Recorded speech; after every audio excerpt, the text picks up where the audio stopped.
So sorry, what did you say? Robo first? No, it's a 1 gate expand into, yeah, Robo. Okay, so generally Robo against Zerg, unless we're doing a really sharp all-in, we just don't recommend it at all. Because you need to be hitting timing. You need to be hitting like sharp pressure attacks and stuff.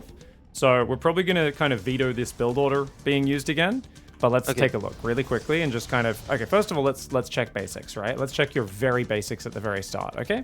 So let's just kind of kneel... And this is always great, right? When we first start out, it's like just check the very basics. So first things first, we build a probe, we rally to the natural. Now, if we want to be a little bit higher, we can actually send a probe to the natural a little bit quicker on maps like this, where the natural is a little far away. It's not the biggest deal, though. That rally point should have instantly changed back to our minerals the moment that probe popped out. So you can see we did that a bit slowly there, and we should already have one more probe queued up. So,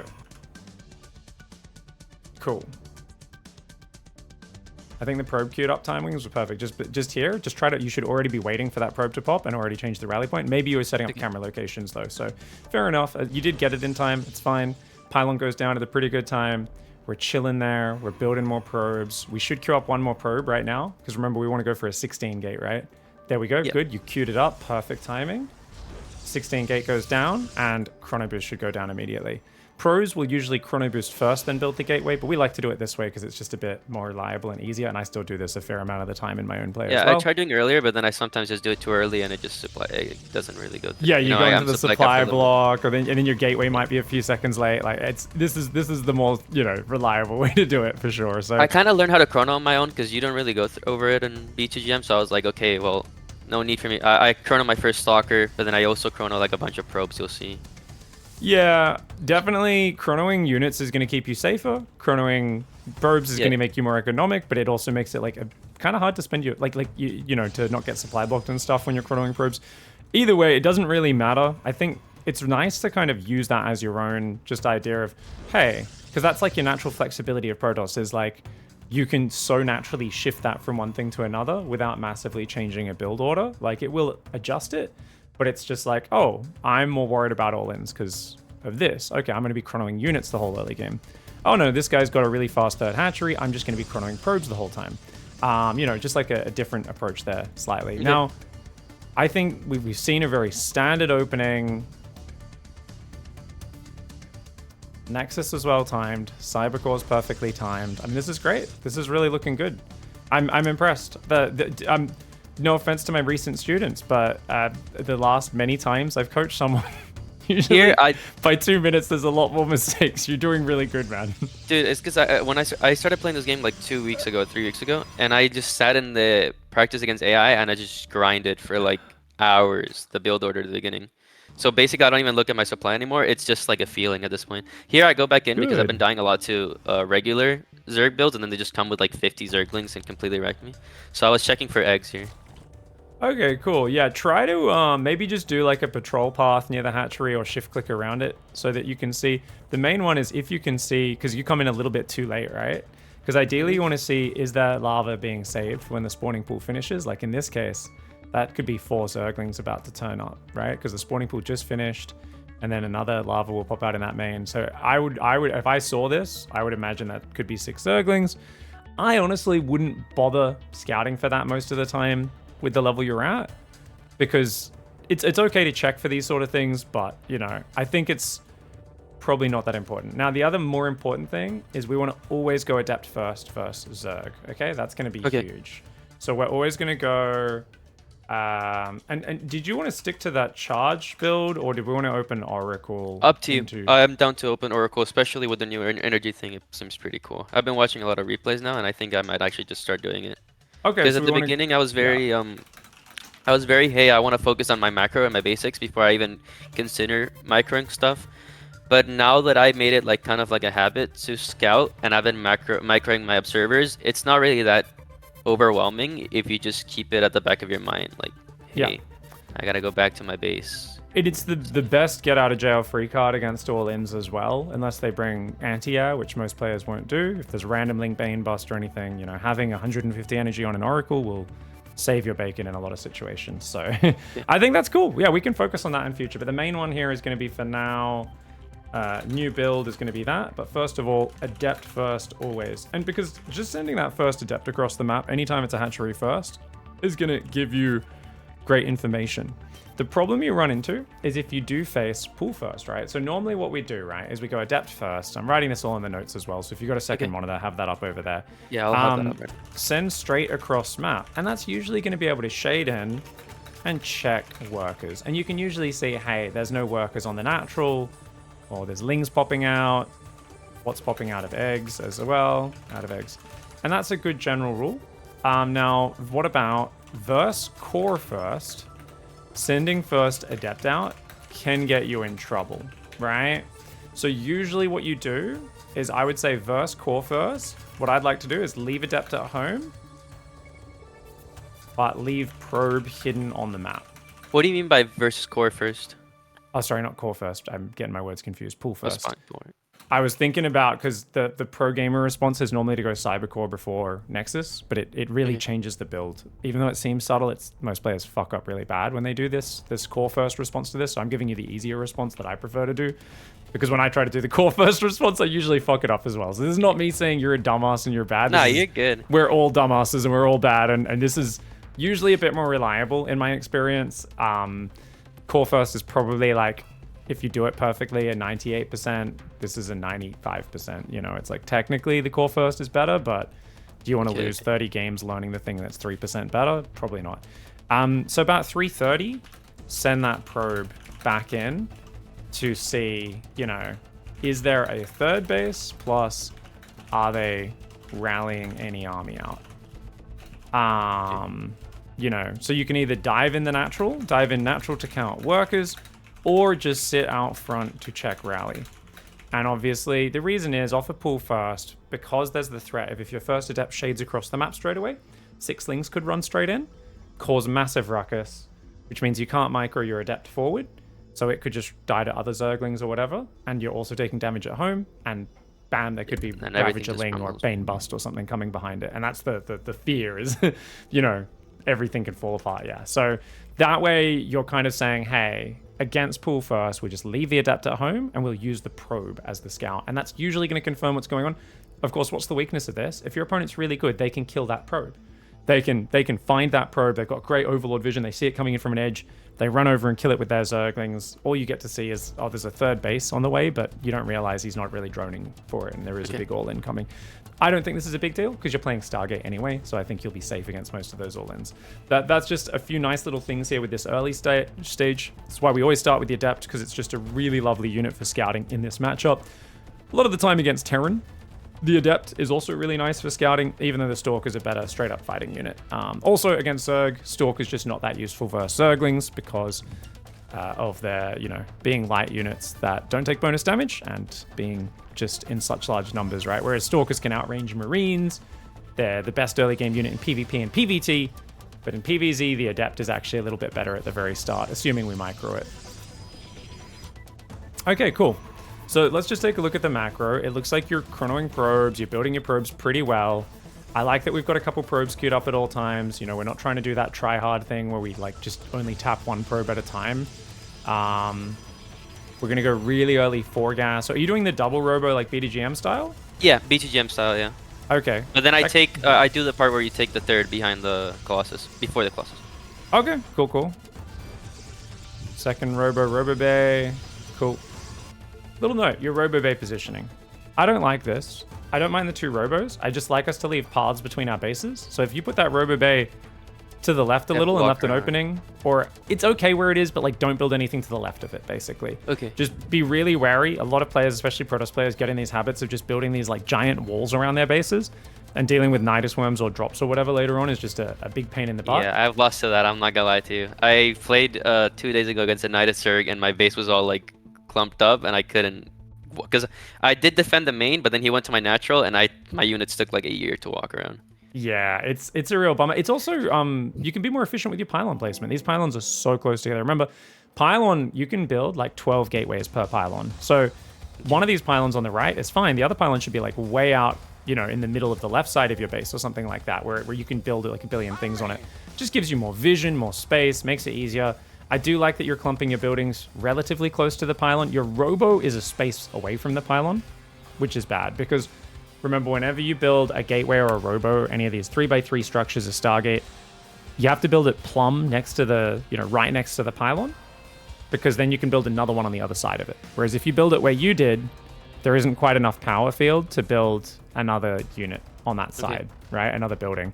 So it just, when you do this and you fall into that habit, you end up just not having much production space because you essentially are maybe about half as efficient with building space.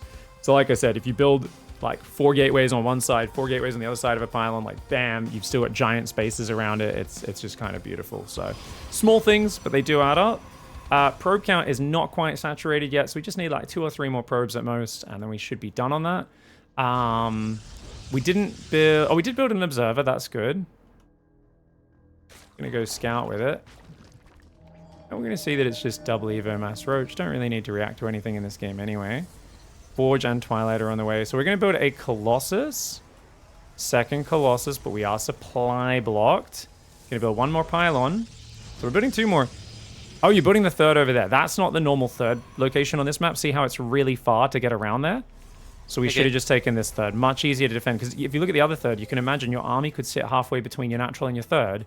Really easy to defend. Whereas this one out here, you got to move out into this big wide open area to defend it. And they could go past around the south into your natural, or they could just come around. The roaches moving along. So I thought he had an army close by. Yeah, I wouldn't focus too much on worrying about that. I know you see a few roaches coming, but the reason why you should know this is not an issue if you've seen his workers full of workers. His 3rd base, sorry, is full of workers. So he's on 66 workers. We should know this just by seeing the workers on his 3rd base. That's something we always want to think about when we're playing Zerg. Just look at the worker saturation on the newest base, right? Because it's 22 workers for the main, 22 for the natural. If the 3rd's saturated, this mother trucker's on 66 workers. It's only 6 minutes. So this guy's basically gotten away with ungodly greed. And this is why we hit harassment and pressure, because this guy built 0 defense. 1 Zergling, 3 queens, no spores. Your opponent's literally just like, I get to do whatever I want. And Zerg's very good at doing that if you put no pressure on them. If you did just a few zealot pressure or an oracle or 2. I mean, the oracles aren't nearly as good because you do need a lot more micro to do them, but it's still good. It would still force spores and make them panic a bit. That can be amazing. So we're going to start making zealots here. Now you're only on 3 gateways, right? And that's fine because we just don't have the money with this way of doing it with the 3rd base. And I assume with this build, we just get the minerals saturated on the 3rd base, right? Yeah. You don't take gas unless it drags out and then you want to make more. Because right now you just spend all your gas on High Templar. Cool. At least that's how I think about it. You can tell me. That's correct. Yeah. I teach so many different things over different stages of the bronze. Because I am taking charge, so I mostly go zealots. Yep. Nah, that's good. We did stop probing, I guess, because you saw him being aggressive. You are very active with your observer. I like that you're active with the observer. I think, in general, probably better in future usually to just siege it outside the base and just see what's moving out. Because that gives you such an idea of, oh, he's massing roaches. Oh, he's still massing roaches. Oh, there's more roaches coming. It's much easier to read scouting-wise. It can be nice to do this sort of scouting around the back, but it's kind of bonus scouting, if that makes sense. Okay. Yeah, here I got really scared because I saw the roaches moving out, so I was like, oh, he's probably setting up for an attack. So I stopped probing and I just went for army. Yeah, and that's not a bad move. I think if you had... I think at this point, you still should be thinking about an aggressive timing. I think when you take these gases, it kind of shows that we're a little bit loosey-goosey in what we're doing. So just because your opponent's planning to attack you and you're being defensive doesn't mean you're giving up on your attack timing. So this is a good mindset thing for everyone to apply. Still go for your big attack. Just think, okay, I got to defend, make sure my army's a little bit bigger first, right? We're not going to move out just yet. We're just going to delay our attack a little, but we're not going to build any more probes, right? Why? Because your 3rd's already almost saturated, right? You're at 55, which is fine. Your main's going to be mining out of a few of these mineral patches soon. You can easily transfer, because if it's not full, it doesn't matter, right? We don't need that symmetry. We don't need 16 out of 16. And you started +2, which already commits us to a bit later in the game. So I would already be like, well, I'm just going to hit a +2 timing, right? That's what I would decide. Because, like, you see, you've got your prism on the way. If we keep chronoing +2, that's going to be ready. So right now it's 110 seconds away. If we chrono it 3 times, that becomes 80 seconds. 1 minute and 20. It's about 9 minutes game timer, right? 7 minutes 40 plus 1 minute 20. So we can hit just after 9 minutes with a massive army. And if we just make Archons and Zealots here and just look for the correct fight, like right now, it's still a little scary fighting his army. But the bigger our army gets, the more it's going to scale really well against what he's doing, which is just roaches and hydras and zerglings. And our opponent's thankfully making the mistake a lot of Zergs make of building Zerglings late in the game, which they should One not question, do. Yep. Do Colossus counter Ravager? Because they're bio? No, so Colossus only do bonus damage to light units. Okay. Do you have the, like, what overlay do you use when you're looking at replays? Just the default one? The default, yeah. Default's good because you can always hover over there. If you click on a Colossus, you can hover over its attack and it should pop up and tell you what it does bonus damage to, right? Okay, yeah, light. I thought it was bio. Oh, okay. Archons do bonus to bio. Ravages are a little bit softer than a Roach. Roach is 145 hit points, Ravage is only 120, so they do die a little bit easier. So Colossus aren't terrible against them, but Colossus aren't amazing against really any of these units, just Hydras and Zerglings they're great against. But there's still long-range, consistent damage, so it's still always nice to have a couple Colossus in your army. But they're not, it's actually the Immortals that are going to absolutely cleanse the Roaches on the ground, and this sort of army he's got, when you do start adding in, you know, just a couple of disruptors, I really think like 2 disruptors, pretty easy to micro, but just do that every game when you're doing this sort of style, and you'll get so good with the disruptor shots, and they'll give you amazing value. Yeah, so no need for you to force the fight. He kind of has to come to you. Keep warping in Zealots, keep making pylons, and you should be in a really decent spot. And there's no need for you to force it, right? We should just be chronoing +2, which you're doing, and just making more Zealots, Immortals, Archons. Yeah. I was waiting for that last Immortal to force it. It's not the worst idea. Sometimes you get a bit nervous on the defense. And yeah, I mean, he's running away. You gotta be careful. You see, you've chased him a little bit far now. Oh, look at him setting up a nice little arc. Look at him. Very cute. But you got Colossus Arc on the Zerglings are gonna do pretty much nothing. So you're building shield batteries now. Not the biggest fan of that. I guess you're worried about him running in there. So, like I said, just keep things simple and just focus on doing your army well. So, how could we do that? Warp Prism should be with your army, number 1. You did lose your Observer, unfortunately. He did make Overseers and Hydras. But yeah, we don't need batteries or anything like that. If you're worried about him running into your base, you could just full wall your base right now if you really want to. But I really feel like just have the Prism with your army, get it together, and go take the fight. And it looks like this is going to be one of those fights where if you just attack moved, you'd be fine. Is it perfect? No. Luckily, your opponent's not transitioning to Hive or anything like that. That's the only thing you'd be worried about in this sort of game is, does my opponent have a Hive? Because if they don't have a Hive coming, we don't have to worry. If they've got a Hive, they can make Vipers, which are going to destroy us with Blinding Clouds and or Abducts. And they can get Lurkers, which are also a fantastic late game unit. As it is, the longer we wait to fight, the more our army improves against theirs. If you do want to engage a fight like this, but they're set up in a really nice position, a way you can be fancy is you can kind of pull your Zealots behind your army. So before you move forward, just control-click your Zealots, move them about half a screen or even a full screen behind your army, and then go for the A move. And that's usually going to be a really nice way of doing things, because otherwise the Zealots will charge in front and just get themselves killed. Whereas if you pull them back first, it does that. Now, here, when you start to step forward, this is a disaster. So why were we started stepping forward in this fight? Do you remember? I think I just wanted my Colossus to get more area, but I don't think there was much thought behind it. Yeah. So your army, generally against his sort of army, is more of a shoot, move back army, other than the Zealots and the Archons, but the Immortals and the Colossus are all about that. Generally, if they just stand and fight, they'll do okay as well. Problem is, your Zealots charged in front, as did your Archons, and then your Colossus kind of have 9 range, Roaches 4 range, Hydra's 6 range, Ravager's 6 range. So you want to use the 6 range Immortals, the 9 range Colossus, and just kind of build that up. And like I said, if you had 2 Disruptors, oh my god. Yeah, this is over. It's great. Even with the new Disruptor damage on the new patch, where they're not going to one-shot the Roaches, it's still going to be devastating amounts of damage in there. Yeah, but still focus on the attack timing. Notice you attacked just before +2 as well. So if we waited for +2, warped in 1 or 2 more rounds of units, didn't waste our time on batteries, didn't waste our time on gases, rally these 2 Immortals to the front, maybe make another Archon or 2 or a few more Zealots with the Warp Prism there in the fight as well, so we're warping in right before the fight. Could absolutely crush it. Cool. That being said, the reason your opponent has so much shit and is in such a good position is because I didn't pressure him early, yeah. No harassment, no attack timings, no pressure. This guy dies to anything.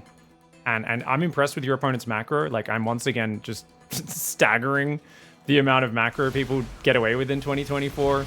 And one of the things people forget because they watch too much pro players, that they think StarCraft's way more macro heavy than it is.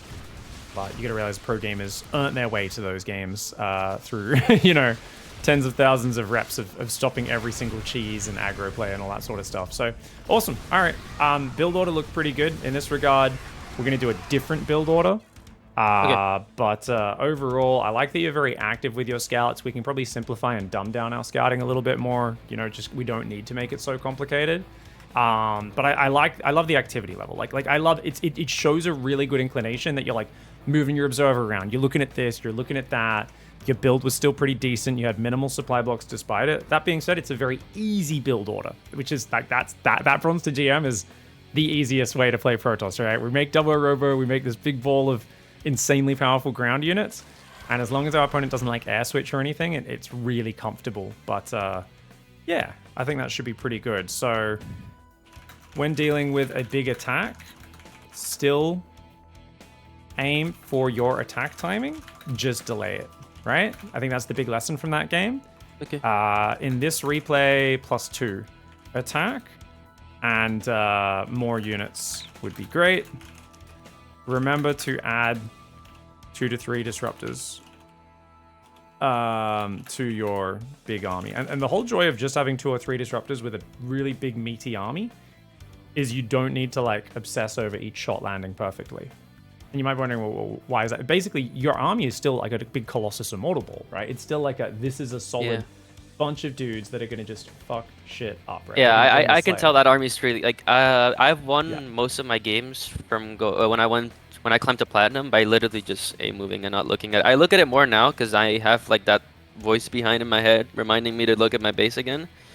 But I climbed all the way to like gold without even looking at a single one of the fights I took. Good way to do it. It's a really good way to do it, right? Just let your macro do the work. And it's good because you still want to be patient. A lot of people, when they start using disruptors, they basically like stare at them and they just throw all 2 or 3 at the very start of the fight. You can wait for the fight to properly be engaged. Just have your disruptors be moving up into the center of your army and then just throw 1 shot out and guide it into their army and then throw another shot. Because even if they do dodge it a bit or whatever, like it just, you have this comfort that the rest of your army is big enough, right? So sometimes people, they go too heavy on the disruptors and they're just panic shooting them before the fight even starts and like missing, or they only have 1 or 2 disruptors and they've actually got a big army, but they don't realize, hey, you can rely on the big army to do most of the fight. Think of the disruptors more as a support unit in that case, and that can work really well too. But anyway, let's be time efficient. Load up your next replay. Let's get in. Do you want to take a look at it's also a macro game, but I win this one. It's against Terran, or do you want to look at one of the early Terran attacks that kind of effed me up? Show us your macro game first of all. Yeah. Okay. You're doing the robo first, right? Yeah, same thing here. So we're going same sort of build? Okay, cool. Yeah, Just it's going to be this. Yeah, this is what I always play against Terran. Promote to lobby host?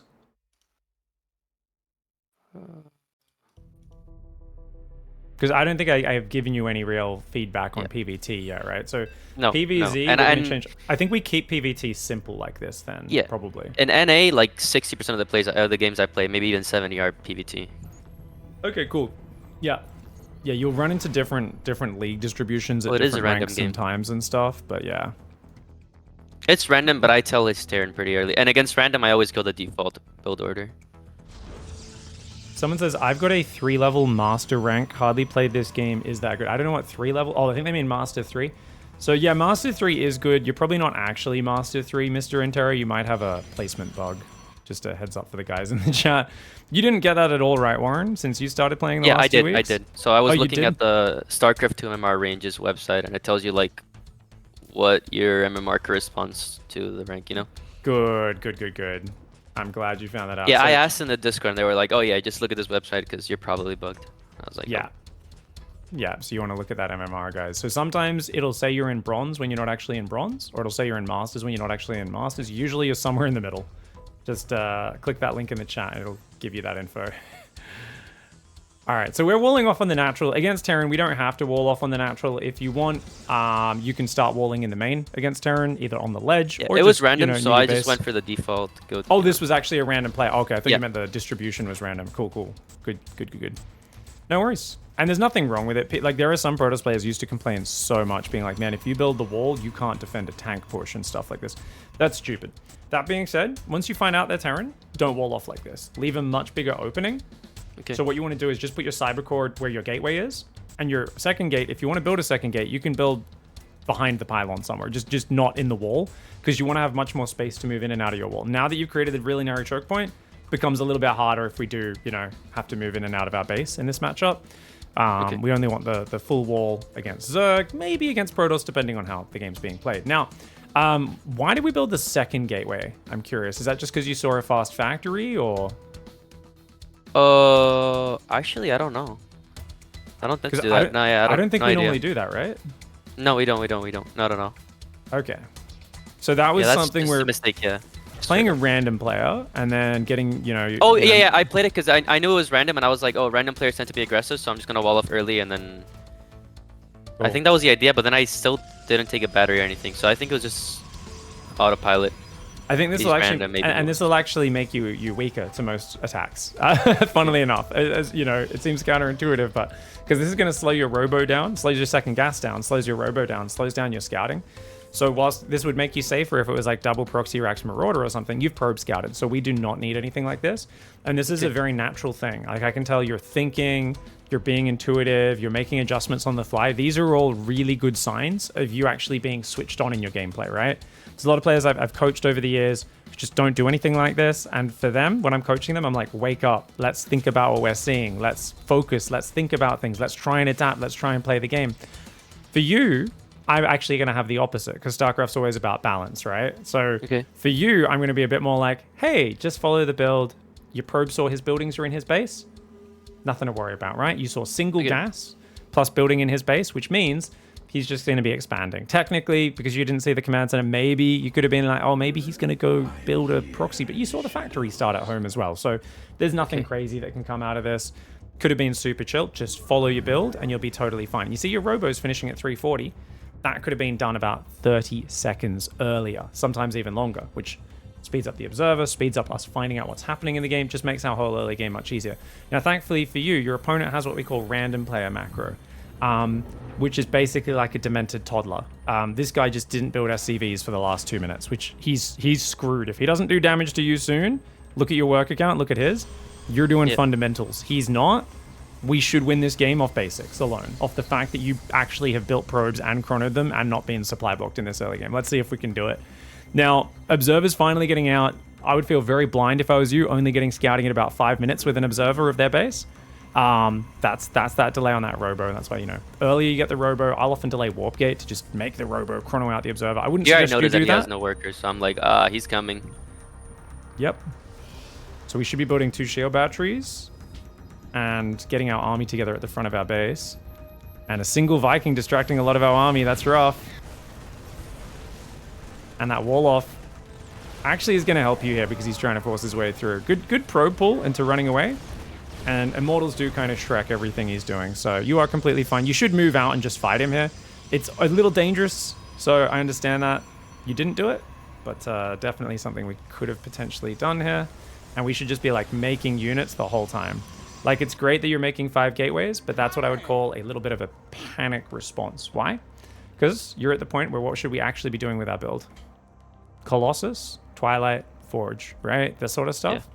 Now, none of that's even important. We have not dealt with his army, okay? So let's talk about this, because this is really important. Like I said, you could just chase him out. Now, why do we know that? Because an Immortal can easily take 2 Cyclones out, basically, right? And you killed a bunch of the Marines already, plus you got 3 Stalkers. You can just A move out of this wall. Like, if I were you, I might kill my own gateway when he backs off here. That top gateway, you know, the one just to open my wall up. I'd just, like, kill that thing, get out of here. Or I'd A move him, one or the other. Now, the reason why is because what is my focus here? Yes, put my pros back to mining. Yes, build the pylons. Yes, throw down a battery in case there's future bullshit. But keep making units, which obviously right now, only 1 gateway's powered. But we could queue up another Immortal, even though it won't start building straight away on the other Robo, right? If we lose a Stalker, suddenly that Immortal will start building, right? When we go out here, right? So that's going to be nice. And I just keep warping in gateway units and making Immortals while getting my probes back on gas, getting my probes building more pylons. On 1 base, right? Because I saw with the observer that he's not mining on 2nd base. Yeah, absolutely. And even just seeing this army here and just going, dude, he's in my face. Until you actually kill all these units or push him back to his side of the map, we just need to focus on the right here right now. Whereas what you end up doing here is you go, okay, I'm kind of get the battery, get the pylons. So you're kind of doing the right thing. But then you just start focusing on your macro and you get a bit excited here and you go, oh shit, I got to spend my money, build 5 gateways. And that's not the right response here, right? So take a breath and remember you've got more time than you think in these stressful situations. Just get your basics right.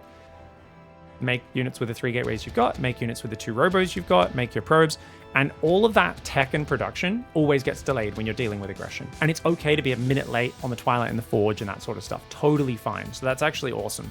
So I think what we want to do here, and I'm going to write this down as like a bit of a kind of like set of notes here, right? We're going to go, okay, so replay 2, PVT, Crimson Court.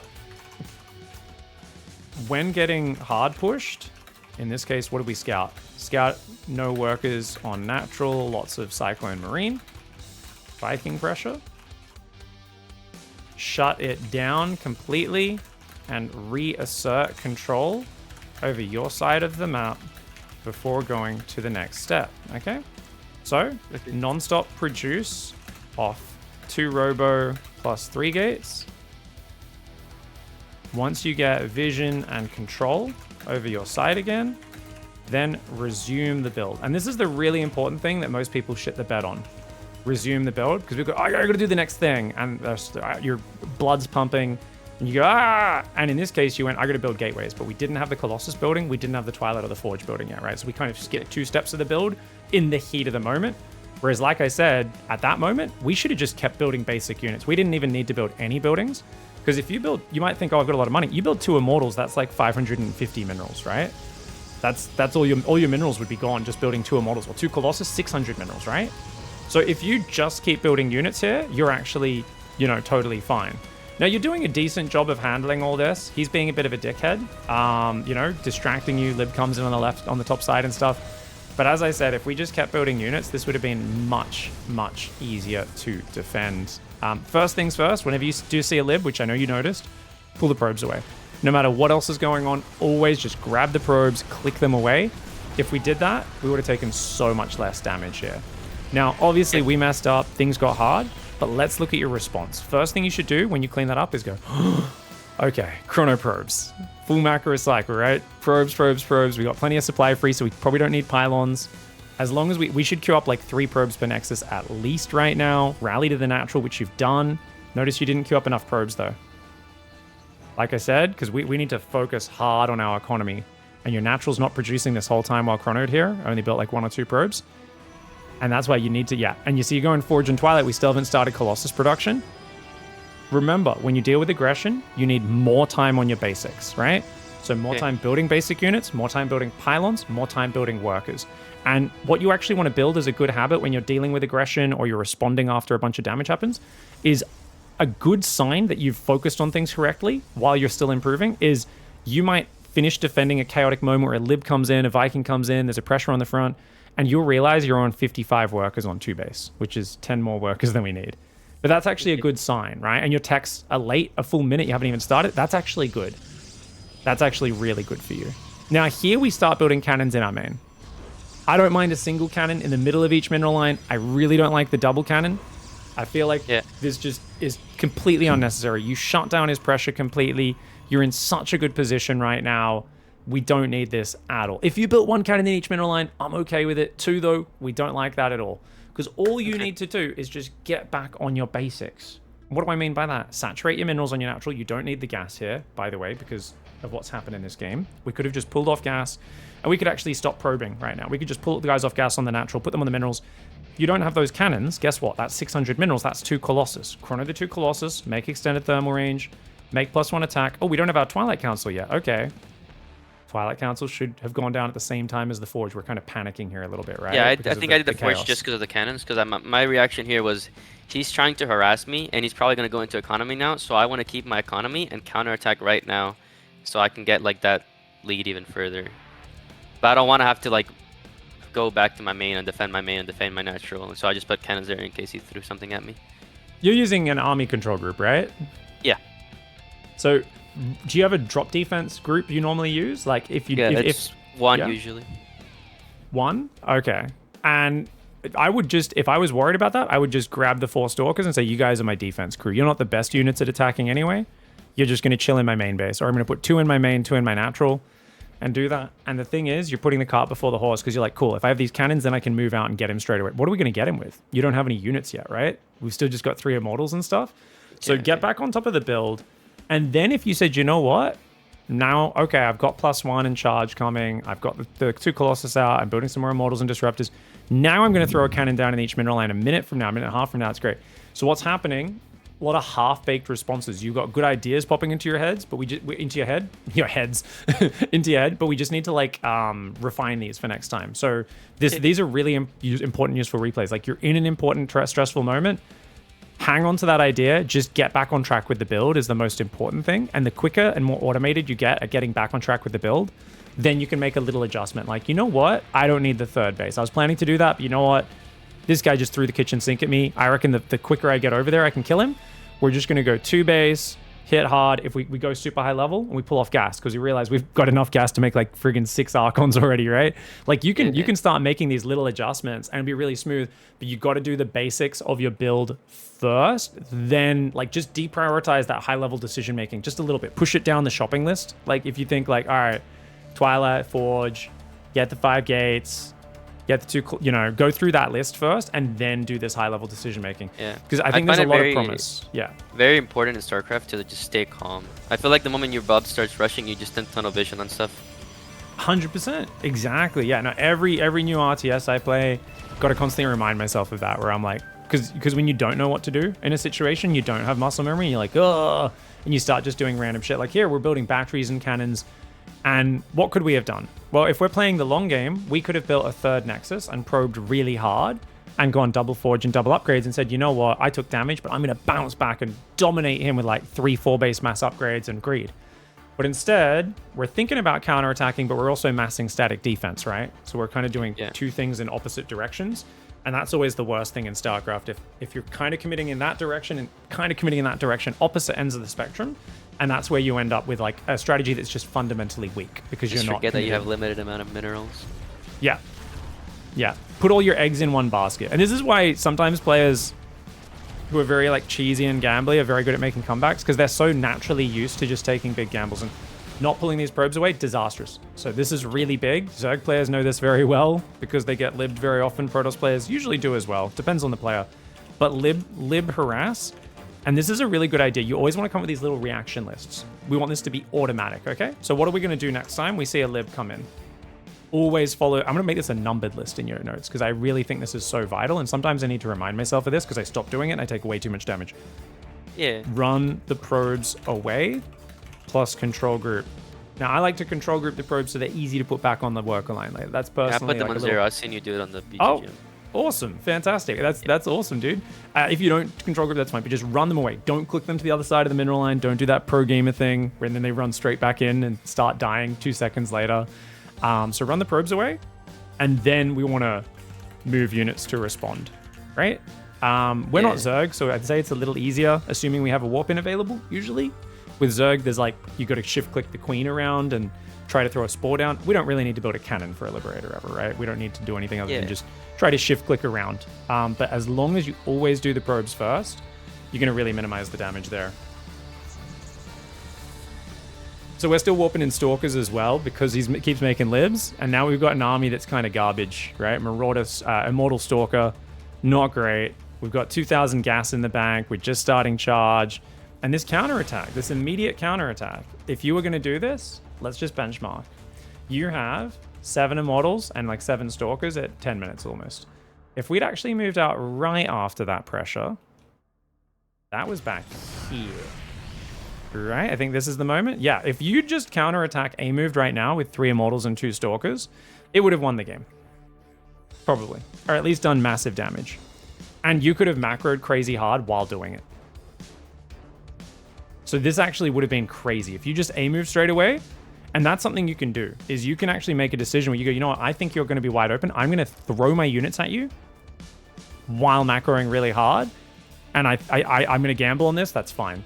The other thing, with the pulling off gas I mentioned, I think we can come up with another rule for that. If you ever lose a ton of probes, general rule, always pull off gas onto minerals. That's just a general rule. So catastrophic economic damage, pull off gas onto minerals, because minerals is the most important resource we use to build more Nexus, build more probes, right? Massive eco damage taken. Kind of nice little golden rule. Always pull off gas onto minerals temporarily. to boost those probes back up. And what were the other things I said before? Queue up like 4 to 5 probes per nexus. Yeah, I as queued well. up like 2 last time, and then I just sat there. That's good for letting your remember you were saying when you get excited and your blood's pumping, you start making mistakes. So it's really good because it basically says I don't need to look at my nexus for like a minute. And it allows you to just kind of look around your base and take stock and go, where was I in my build? So take stock of where you are in your build, resume your build in the same way you normally would. And what do I mean by that? Twilight and Forge always go down together. We're going to put them down together. Because if we put the Forge down at a separate time, we're going to forget to do the Twilight because we're used to doing it together, right? If we build the 5 gateways before starting the Colossus, we're going to forget to build the Colossus. Because normally we do the 2 Colossus before building the gateways. Yeah, definitely happens. Like, for example, here. Yeah. So this is actually such a good replay because he put really good annoying pressure on you and forced a lot of mistakes out of you, which is awesome. Luckily for you, your opponent does not know how to build workers at all.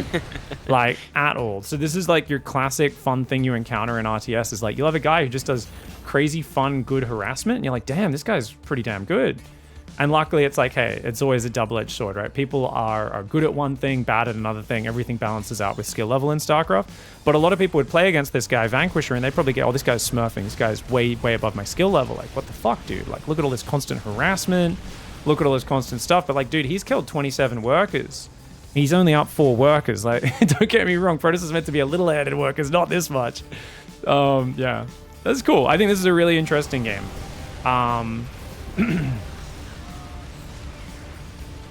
Good moves. Yeah, good moves. If I were you, I'd just pull out of here. But you know what? Immortals are good, and he doesn't actually have anything left. We probably could have just finished him there, but that's fine. 3rd and 4th base at the same time. I would have liked you to use the same probe to build those 2. Okay. See how you grabbed 2 different probes? Actually, I think you did it at the same time. Let me check. Did you just like box probes and go build Nexus? Build Nexus? Yeah, I tried to get one, I think. That's what happened. Let's see. Let's just double check. Because if we like grab a probe, build a Nexus, go back, grab another probe, that's bad. I shift clicked, yeah. No. You went back and grabbed another probe. You just did it really inefficiently. That's the panic. That's the excitement. So you grabbed a probe, built the Nexus, and then you went back to your natural, grabbed another probe, built another Nexus. Okay. That's really inefficient, and this is the classic trap we all fall into in StarCraft. When the game gets friggin' panicked and there's a lot to do like this, we need to do things faster. We need to do things better. And you know that because you're clearly switched on as a gamer. But because of that, you're doing what we all do, which is you start panic clicking things in the most inefficient way possible, and you're actually getting like 30% done of what you could get done if you just do that with one probe, right? Like in terms of the APM, build Nexus, shift click, build the other Nexus, way more efficient, right? Yeah. But this always I think the biggest stuff for this game was the sigh. You know how when you're really stressed and then you win the game, you're like, finally? Yes. That definitely happened here. So I was like, oh shit. I was definitely very pumped in this game.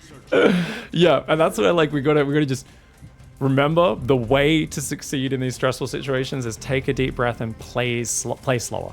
It seems counterintuitive, but play slower. Let yourself take a second to just breathe.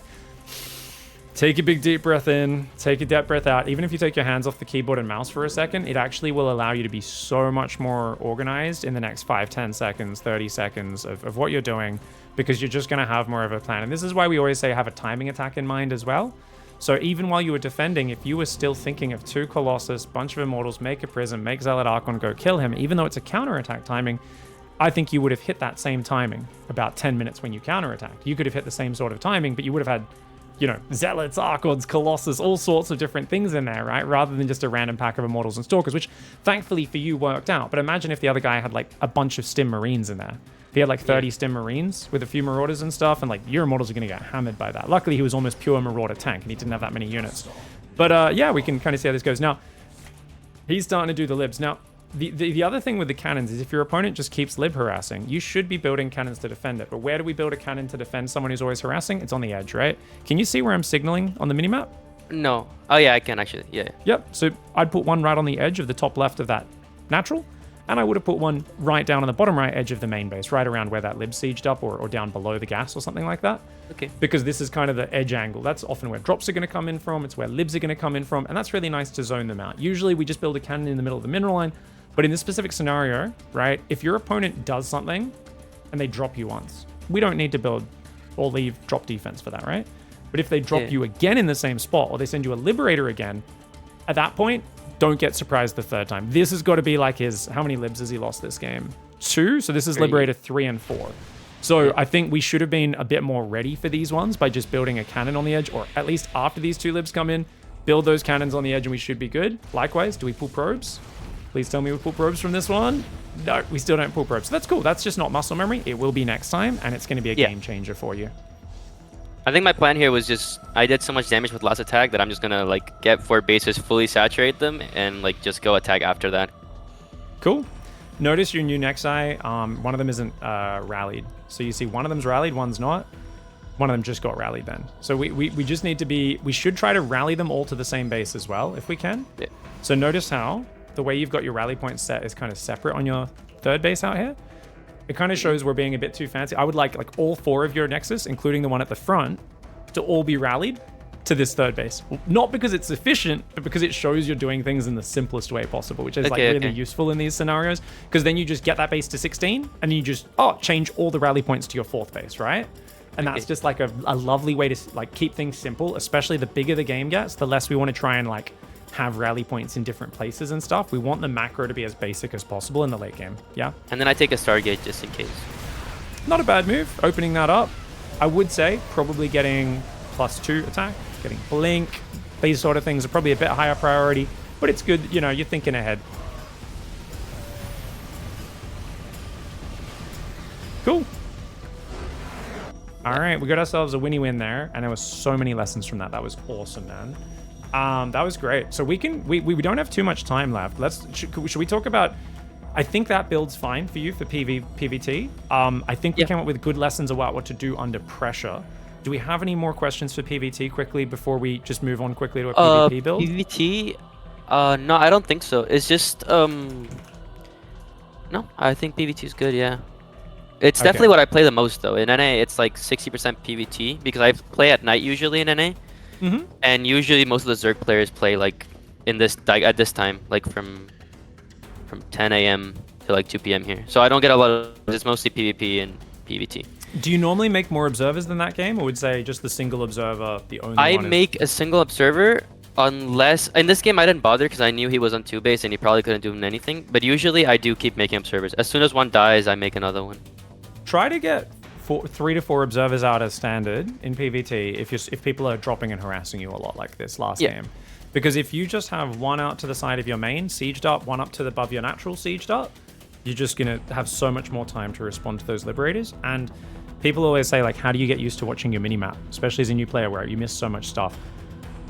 The funny thing is, the more map vision, the better you will get at watching your minimap because you'll actually incentivize to look at it. Because I have a very good big habit of looking at the minimap because I play jungle in League, so it's like 5-second, look bottom left, 5-second, look bottom left, 5 seconds. Yeah, that's great then. You've already got the skill. Now we just need to give you the vision to set up for that skill. So yeah, get those observers out.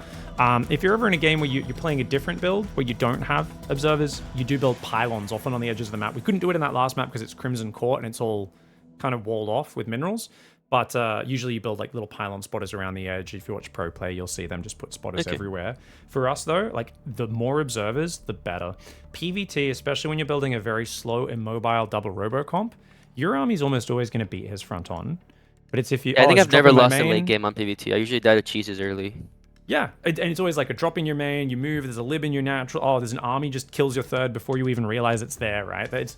So just more observers is always better, and you can get better with your observer positioning as you level up, but if you can build 3 to 4 observers, make 3 to 4 observers every PvT, that would be great. Now, you don't have to make them straight away at the start, right? To the point where you've got 4 observers and no immortal, and you always struggle with the first cyclone, 100%. But yeah, try to just get more observers and just set those up around the map, and it's going to make... That's the power of Robo First PvT, so I think that'll be good. Okay, so an ad break's going to autoplay for those on stream. Sorry, guys, that's not something... Oh, I can snooze it one more time, which is allowing me to give it a 5-minute delay, which is about as long as we can extend the coaching, I think, anyway. So let's just quickly go over a PvP build and give you something a bit more interesting. So we wanted to have something a little bit better. And that about times up, actually, 5 minutes. Yeah, it's not that I like playing aggressive. I think the kind of build that I would like to play once I reach like a higher rank is something that's aggressive, but doesn't rely on that aggression winning the game. More of like, it does damage, and then I get to just out macro the other guy because I'm better than him and smarter than him, and I know that macro is important. That's kind of what I Yeah. like. I like the early aggression though. It kind of keeps me like, it doesn't let me fall asleep while I'm macroing and I'm just defending. So the general build is a 2-gate expand, right, for PvP. You were already doing that with the 4-gate build, I'm sure. So 2 gates on the high ground, right? Yeah. There are proxy robos and things that are going to be pretty powerful in this meta without battery overcharge, but at the same time, you can basically always just get a sentry, fill it with energy, send a hallucination across at the very start. So you're going to have very good kind of info to see, do they have an expansion or not? So basically what you want to do, and we'll just write out a real rough version of the build, and I can help you add details to this as we go. Sentry Stalker first, and then we want to go energy recharge plus hallucinate straight to enemy natural at the very start of the game. If there's no natural, we are just going to pump units. But you know what? To be safe anyway, it's going to be 2 Stalkers after that. And then it's going to be another 2 Stalkers, or a Stalker Sentry maybe. Stalker plus Sentry, right? So Yep. I think that the whole idea here is that as long as you build 6 gateway units before Warp Gate's done, you're good. The way people usually get in trouble with 2-gate expands is they'll build a Stalker and a Sentry, and then they just plonk the Nexus down, and then they build their 3rd pylon, and there's a massive delay. And basically, by the time Warp Gate's done, they've only built 4 gateway units, and then they're like, okay, I can warp in 2 more. Okay, I've got 6 units now. And the 4-gate guy comes in with like 10 Stalkers first. Most Protoss players in my rank, what they do is 2-gate robo, and then they expand, or they react to my 4-gate blink, my 4-gate all in, which is pretty easy to defend if you put batteries down. Or they just go for like a full macro with like 6 stalkers sitting in their base with like 2 batteries on it. Yeah. And with this, you will be building a battery if you see a need to, but you will only build it if you need to. Now, why? Because we're going to have a new patch very soon, right? Which is why we're talking about energy recharge already. We just don't want to build a battery unless we have a reason to, right? So you should always be able to scout, is there a Stargate? Oh, there's a Stargate, or there's an Oracle, a chance of an Oracle. Okay, we'll build a battery in the main base, right? Oh, he's got like 2 Stalkers, 4 Stalkers coming straight across the map. Okay, we'll make a shield battery on our natural. But we're going to only try and do that reactively, right? So if Stargate, Oracle, battery in our main. If 4 Stalkers very early, 4 Stalker early pressure, battery on our natural, okay? Other than that, what are we going to do afterwards? Well, I do like to build a pylon hidden on the map as well, personally, to do a depth pressure. That's a fancy detail. We don't really need to worry about that. But if you want 35 out of 39 pylon on the map is usually about the supply you do that. To warp in sneaky adept pairs can be game winning up to a pretty high level. So this is what we would call a bonus points kind of part of the build. Generally speaking, though, we're just going to go Twilight, Blink, Twilight plus Forge, Blink and +1, and then we're going to go for Robo plus 3rd gate. Well, I guess we can go 3rd Nexus quickly. Kind of depends on what's going. Yeah, I think we can go 2-gate 3rd Nexus is probably fine. This is a pretty advanced build, though. You're good. You're good. I think you're good at scouting. I think this is going to do good for you. We're going to play a little greedy. And obviously, if we see someone who's just friggin' massing Immortals and Stalkers and Sentries, like off 4 gates on, not really probing their natural, we don't need the 3rd Nexus, right? We can learn those adjustments as we go. For now, we're just going to go 3rd Nexus into Robo plus 3rd and 4th Gateway. And then we can kind of slowly add Charge and +2 after +1 and Blink is done, right? And we can go 4 gates plus Templar Archives. And we can do, yet again, our friendly neighborhood, Zealot, Stalker, Archon, +2 timing attack off 60 birds, right? No gases on the 3rd. So when would we take those gases, I guess? I guess we'd take the 3rd and 4th gases after the Nexus goes down at some point there, before taking the Robo and 3rd and 4th gateway. I'll figure that. Yeah, I'll figure the nitty-gritties out. I have a question though. Yep. I've never played Blink. What does Blink give me? Like, what's the advantage? Because I know Charge gives you the ability to just, and against PvC you just get to jump onto things, which is pretty easy Charge to do. is like just easier to use. Zealots are a Yeah. more efficient unit. Blink's just really nice because it allows you to just micro very well. So you can basically pick things off and fuck around and you can just blink back weak units. Okay. So anytime you're fighting away from your base, you can just like pick off units, run away. You can pressure and scout risk free, really, because you just run around. Oh, kill a probe or run it, show myself at their third, maybe pick off a stalker, and then you just blink away and run away. You don't need to, it just gives you that safety of knowing you can disengage at any time, allows you to shut down prisms, allows you to shut down oracles, phoenix, and in small fights, if you've got 7 zealots and charge isn't quite done, and they hit you with 8 stalkers and their blink's done 30 seconds earlier, you just lose the game. Right? And even if you have charge, they technically can like out micro those units at high level. So whereas if you got 7 stalkers without blink done, you can just pull back weak units and micro a bit, even without blink, and you can kind of hold off against those 8 blink stalkers to a certain extent. It's not a good fight Does for you, charge but if you're ever stick, fighting like, without it, yeah. If I charge into a stalker and then he blinks away, will he continue to charge towards him after the blink, or he just stop there? Do you know what I mean? Do they actually continue to... I mean, if there's I think normally they change targets, but I'm not actually sure how that works. Okay. Chat, anyone who knows, you guys let me know.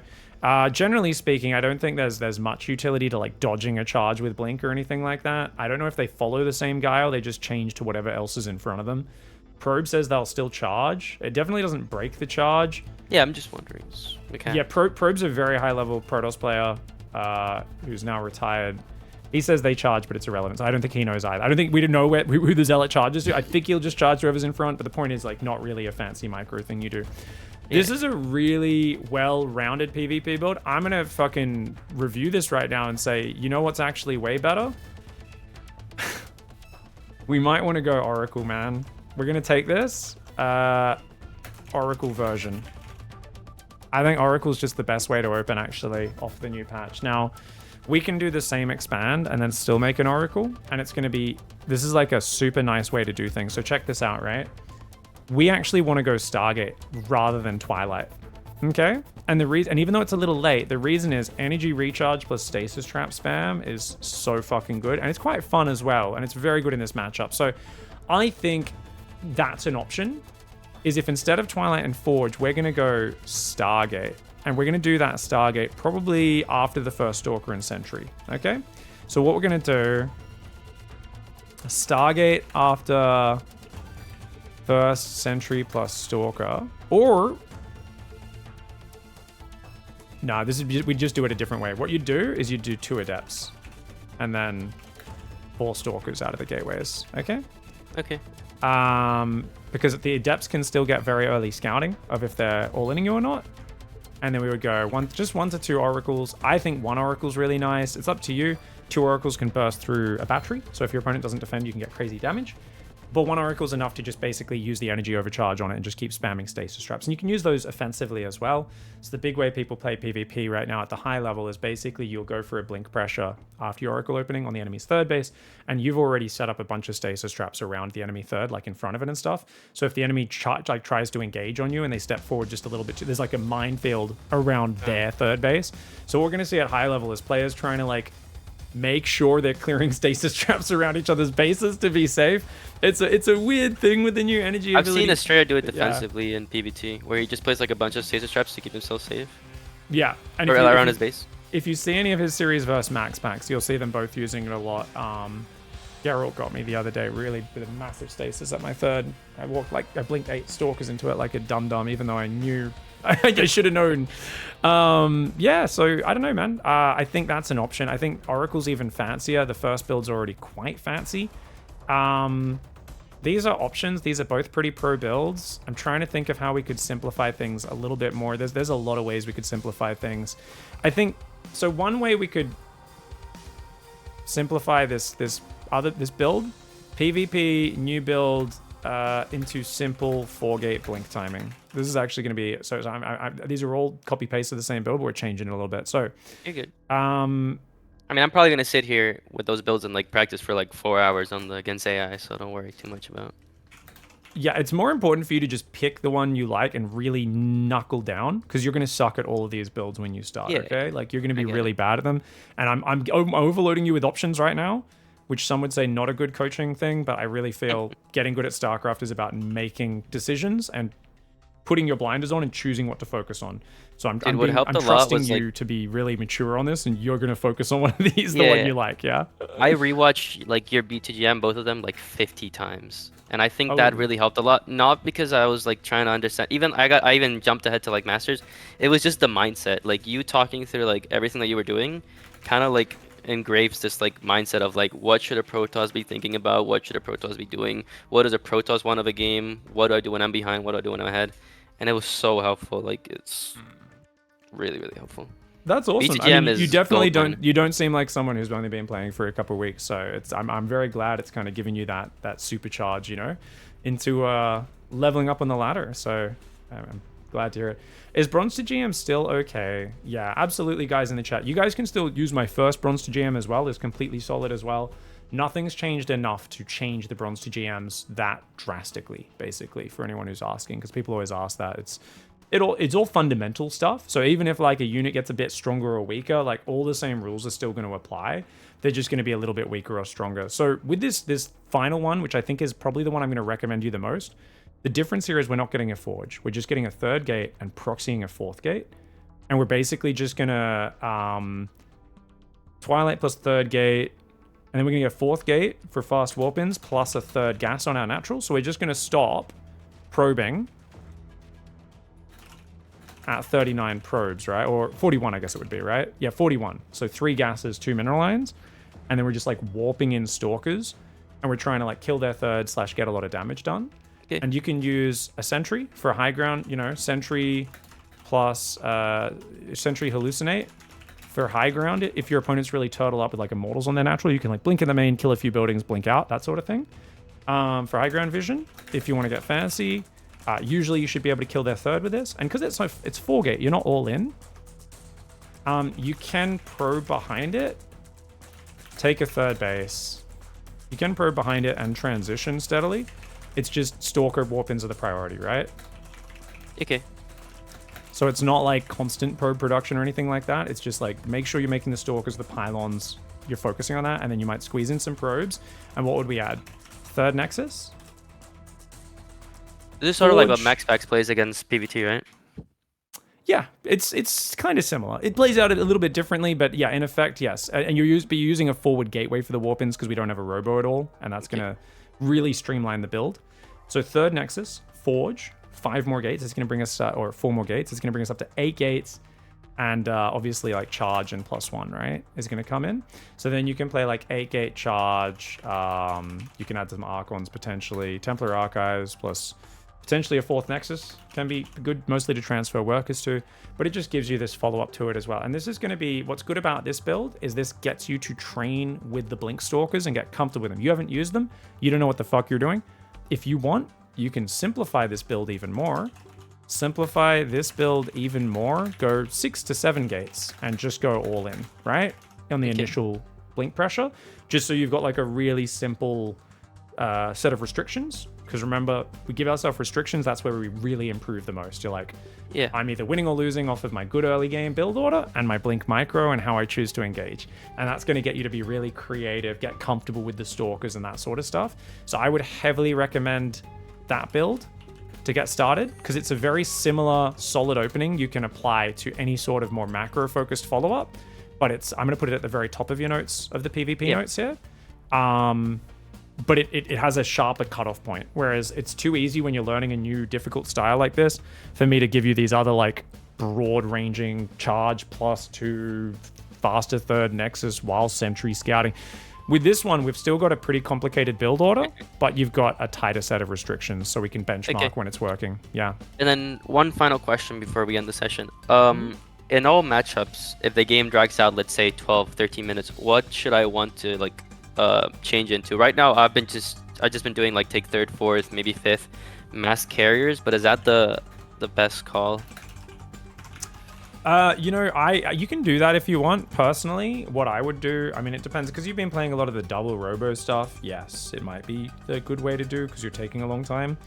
Personally, I would just go more Nexus, second Forge, max upgrades, get to 20 gateways eventually, you know, 15 to 20 gates, split army to push multiple areas. is a nice thing you can do if your opponent's like very static, right? So if they're just on like mass lurkers or mass siege tank or something like that, first very static players, right? Very static turtle players. And obviously one of the big things that can always help you win games is Prism in the main. Prism in the main charge warp-ins are just absolute game enders. And of course, big DT run-bys with Blink can win you the game in any matchup as well. Probably weakest against Zerg, but they can still do a lot there because it's just such a surprising amount of damage. So if you have a big enough economy, this is the sort of stuff I like to focus on. If you want to go carriers or tempests and that sort of stuff, you can do it. Just remember, if you play Tempest, you're not massing Tempest. You never really go more than like 6 Tempests at most usually. Yeah. And they're more for picking at your opponent and forcing them to fight you, right? Because of the range advantage. Carriers are the simpler answer. If you go for either of those, max your air especially attack because people don't upgrades as micro their quickly as Vikings, so possible. you just get to kill their Vikings with carriers and you just win the game. Yeah, especially if you have Storm. Storm is so good against Terran Air in the late game. So having Storm mixed in is game-changing. Really, really big late game ability. If you go Sky Toss, add Storm. Yeah. Okay. All right, cool. All right. So if Sky Toss, air attack upgrades, plus Storm. And both of those are fine. But either way, you need a lot of Nexus. Awesome. All right, mate. That was a good sesh, I think. I think we covered a lot. Keep writing notes, recording things. When something confuses you or frustrates you, write it down, save the replay, label it, and then we can kind of get into it in any future sessions. Shoot me a message on Discord if you want to set up another session, but maybe take a day or two to digest and see where you're going. No, yeah, 100% on that. Yeah. All right. Thank you so much, man. No really, worries. really helpful. Appreciate it, dude. Good luck on the journey. Good luck. Have fun. You too, man. Have a good one. I'll probably stick around and stream and just watch you for a while. Sick as. All right. Good night, man. All right, guys.